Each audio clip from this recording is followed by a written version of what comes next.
$10 sebulannya ada. Kawan? Lumayanlah kadang-kadang bila kita simpan. Bila dalam emergency, Macam mana kita kita sedia tadi? fund lain, kita pasal target juga. Ya, mula haji balik.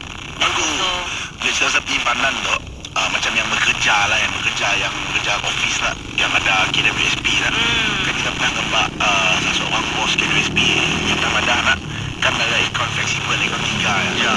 Kan contoh lah ambil kata di mana RM50 sebulan akaun fleksibel kita boleh keluarkan. Bila kita si keluarkan 50 dalam 10 bulan 500.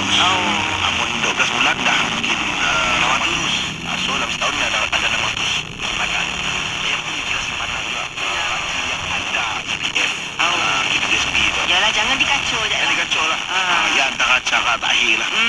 Mun dapat menyimpan, kata orang RM10 sebulan pun Ya, kira tetap okey. simpanan juga. Tetap simpanan. Si boleh kita persoalkan. RM10 sebulan kecil nak? Si boleh. Betul.